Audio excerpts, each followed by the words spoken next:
सर्दियों की एक गहरी और शांत रात थी। शहर की सुनसान सड़कों पर ठंडी हवा धीरे धीरे सरसराती हुई गुजर रही थी, मानो रात अपने भीतर कोई रहस्य छिपाए बैठी हो। आसमान में बादलों के बीच छिपा चांद कभी कभी बाहर झांककर हल्की चांदनी बिखेर देता, जिससे पूरा शहर किसी अधूरी कहानी जैसा लगता। पुलिस मुख्यालय की तीसरी मंजिल पर अपने केबिन में बैठी आईपीएस अधिकारी नंदिनी सिंह गंभीर चेहरे के साथ एक केस फाइल ध्यान से पढ़ रही थी। उसके व्यक्तित्व में अनुशासन की कठोरता, आत्मविश्वास की चमक और कर्तव्य के प्रति अटूट समर्पण साफ दिखाई देता था। पूरे जिले में उसका नाम एक ऐसी अधिकारी के रूप में लिया जाता था जो बड़े से बड़े अपराधी के सामने भी कभी झुकती नहीं थी। तभी अचानक दरवाजे पर हल्की सी दस्तक हुई। एक कांस्टेबल अंदर आया और थोड़ी घबराई हुई आवाज में बोला, मैडम, एक गुप्त सूचना मिली है। शहर के बाहर एक अनाथालय में बच्चों की तस्करी होने का शक है। यह सुनते ही नंदिनी की आंखों में तेज चमक उभर आई। बच्चों के खिलाफ अपराध उसके दिल को भीतर तक झकझोर देते थे। उसने तुरंत फाइल बंद की, कुर्सी से उठी और दृढ़ आवाज में कहा, अगर किसी ने मासूम बच्चों की जिंदगी से खेलने की कोशिश की है तो आज रात सच सामने आएगा। पूरी टीम तैयार करो, हम अभी वहीं चलेंगे। कुछ ही देर में पुलिस की गाड़ियां सायरन की तेज आवाज के साथ अंधेरी सड़क पर दौड़ने लगीं। सड़क के दोनों ओर लंबे पेड़ खड़े थे और उनके बीच से गुजरती ठंडी हवा गाड़ियों के शीशों को हल्के हल्के हिला रही थी। नंदिनी खिड़की के बाहर देख रही थी, लेकिन उसके मन में केवल एक ही विचार घूम रहा था। अगर सच में बच्चों की तस्करी हो रही है तो आज किसी भी कीमत पर अपराधी बच नहीं पाएंगे। उसे अपने बचपन की याद आई, जब उसके पिता कहा करते थे कि जिस दिन तुम किसी कमजोर की रक्षा करोगी उसी दिन तुम्हारी वर्दी का असली सम्मान होगा। शायद इसी वजह से नंदिनी हमेशा ऐसे मामलों में बेहद संवेदनशील हो जाती थी। उसके दिल में बच्चों के लिए एक अलग ही कोमलता थी, लेकिन अपराधियों के लिए उतनी ही कठोरता।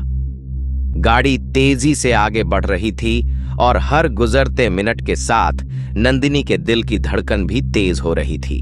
करीब आधे घंटे बाद पुलिस की गाड़ियां शहर से दूर एक पुरानी इमारत के सामने जाकर रुकीं। इमारत साधारण थी, दीवारों का रंग जगह जगह से उखड़ा हुआ था और बाहर एक छोटा सा बोर्ड टेढ़ा लटक रहा था जिस पर लिखा था, नई उम्मीद अनाथालय। उस नाम को देखकर नंदिनी कुछ पल के लिए ठिठक गई। अजीब बात थी कि एक तरफ उसे बच्चों की तस्करी की सूचना मिली थी और दूसरी तरफ इस जगह का नाम नई उम्मीद था। अंदर से बच्चों की हल्की हंसी और खेलने की आवाजें आ रही थीं। नंदिनी ने अपनी टीम की ओर देखा और धीरे से कहा, ध्यान रखना, यहाँ बच्चे हैं, किसी को डरना नहीं चाहिए। फिर उसने दरवाजे पर दस्तक दी। कुछ क्षणों तक कोई जवाब नहीं आया। फिर धीरे धीरे दरवाजा खुला और जैसे ही सामने खड़े व्यक्ति पर उसकी नजर पड़ी, उसके पैरों तले जैसे जमीन खिसक गई। दरवाजे के सामने खड़ा आदमी कोई और नहीं बल्कि उसका तलाकशुदा पति अर्जुन था। 3 साल पहले जिस इंसान से उसका रिश्ता हमेशा के लिए खत्म हो चुका था, वह अचानक इस तरह उसके सामने खड़ा था। नंदिनी की आंखें फैल गईं और दिल की धड़कन तेज हो गई।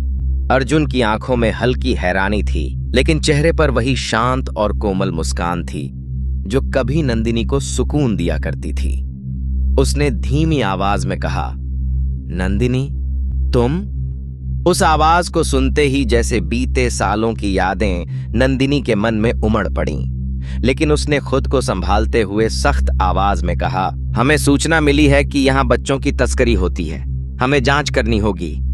उसने तुरंत अपनी टीम को अंदर जाने का आदेश दिया, लेकिन जैसे ही वह अंदर पहुंची, जो दृश्य उसने देखा उसने उसके मन में उठ रहे संदेह को धीरे धीरे आश्चर्य में बदल दिया।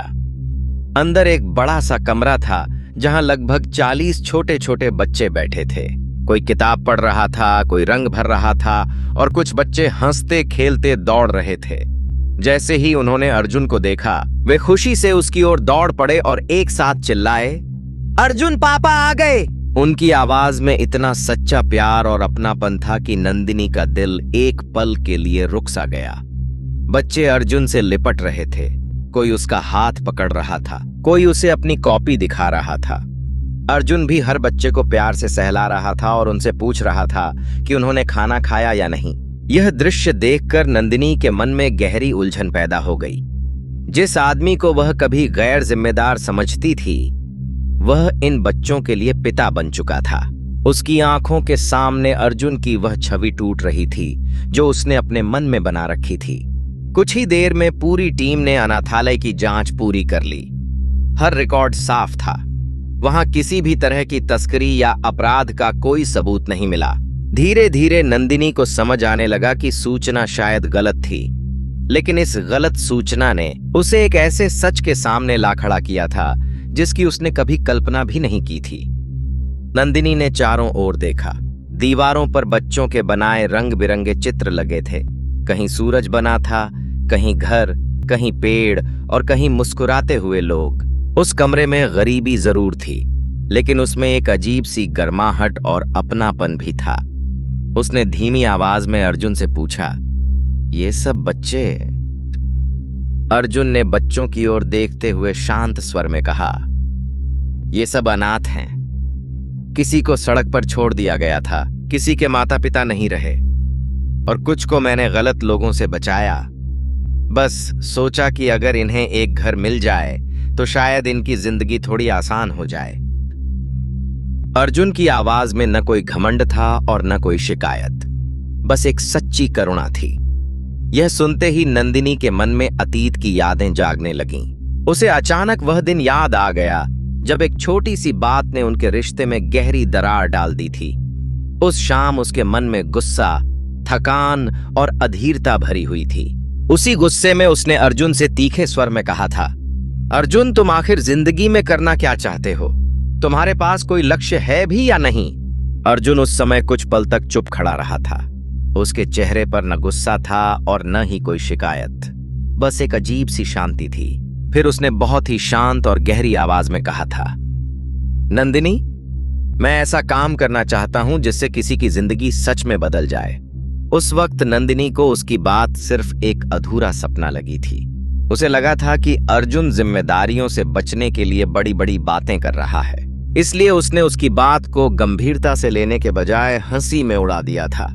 लेकिन आज जब वह उसी अर्जुन को उन मासूम अनाथ बच्चों के बीच देख रही थी, तो उसके कानों में वही शब्द बार बार गूंज रहे थे। उसे महसूस हुआ कि शायद उस दिन उसने अर्जुन को समझने की कोशिश ही नहीं की थी। और तभी जैसे उसके मन के भीतर अतीत का एक पुराना दरवाजा धीरे धीरे खुल गया। यादों की धुंध उसे 3 साल पीछे उसी कड़वे मोड़ पर ले गई जहां से उनकी जिंदगी के रास्ते हमेशा के लिए अलग हो गए थे। 3 साल पहले की एक उदास बरसाती शाम थी। खिड़की के बाहर लगातार बारिश हो रही थी और आसमान में काले बादल छाए थे, मानो कोई गहरा दर्द धरती पर उतर आया हो।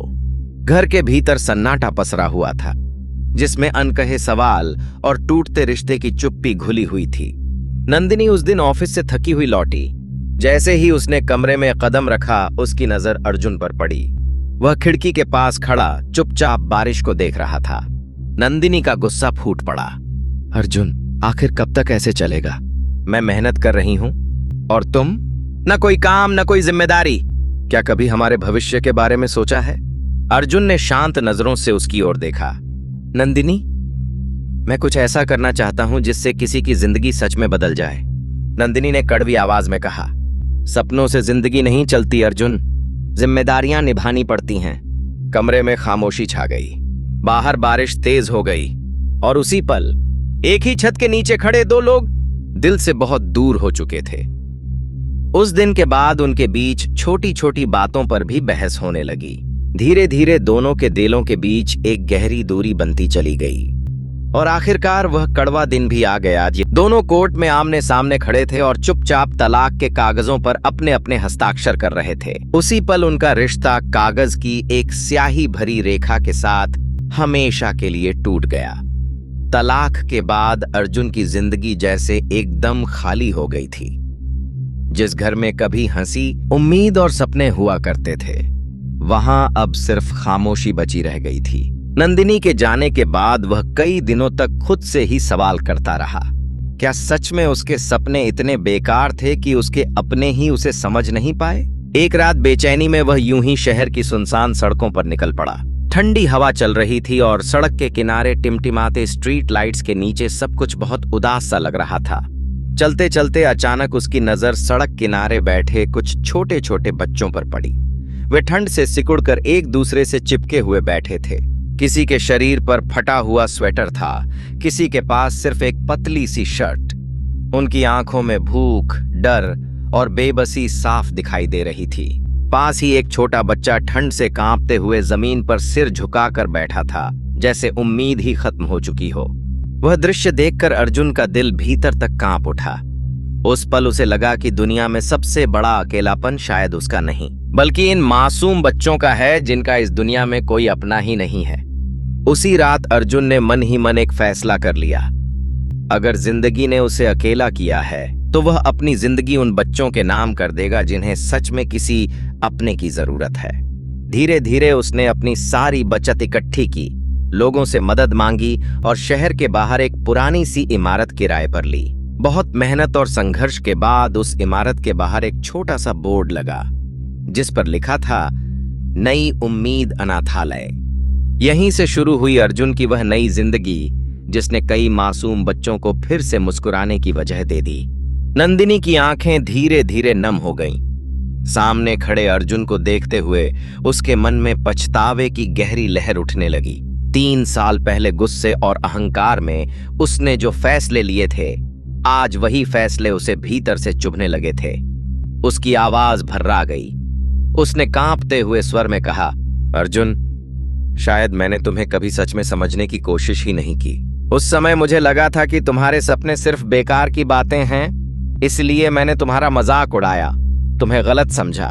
लेकिन आज मैं देख रही हूं कि तुम्हारे सपनों ने कितनी जिंदगियों को सहारा दिया है। अगर हो सके तो मुझे माफ कर दो। अर्जुन ने कुछ पल तक चुपचाप उसकी ओर देखा। उसके चेहरे पर न कोई शिकायत थी और न ही कोई गुस्सा, बस एक शांत और स्नेह भरी मुस्कान थी। उसने बहुत सहज स्वर में कहा, नंदिनी, जिंदगी में कुछ फैसले ऐसे होते हैं जिन्हें बदलना हमारे हाथ में नहीं होता, लेकिन अगर उन फैसलों के बाद भी किसी की जिंदगी में थोड़ी सी रोशनी आ जाए तो वही सबसे बड़ी जीत होती है। अगर इन बच्चों के चेहरे पर मुस्कान बनी रहे तो मुझे लगता है कि मेरी जिंदगी बेकार नहीं गई। तभी पास खड़ा एक छोटा सा बच्चा धीरे से नंदिनी के पास आया। उसने मासूमियत से उसका हाथ पकड़ लिया और भोली आंखों से उसे देखते हुए बोला, दीदी, आप रो क्यों रही हो? अर्जुन पापा कहते हैं कि रोना नहीं चाहिए, क्योंकि भगवान हमें इसलिए मिलाते हैं ताकि हम एक दूसरे को खुश रख सकें। उस मासूम बच्चे की बात सुनते ही नंदिनी की आंखों से आंसू थम ही नहीं पाए। उसके दिल में जैसे कोई भारी पत्थर टूटकर गिर गया हो। उसे आखिर समझ आ गया कि जिस इंसान को उसने कभी निकम्मा और असफल समझा था, वही इंसान आज दर्जनों मासूम बच्चों की पूरी दुनिया बन चुका था। शाम का सूरज धीरे धीरे ढल रहा था और उसकी हल्की सुनहरी रोशनी अनाथालय के आंगन में फैल रही थी। बच्चे हंसते खेलते दौड़ रहे थे। उनकी मासूम आवाजें पूरे वातावरण को जीवंत बना रही थीं। उसी रोशनी और उन हंसियों के बीच एक ऐसा रिश्ता जो कभी अहंकार और गलतफहमी की वजह से टूट गया था, आज चुपचाप इंसानियत, करुणा और समझ के नाम पर फिर से जुड़ने लगा था।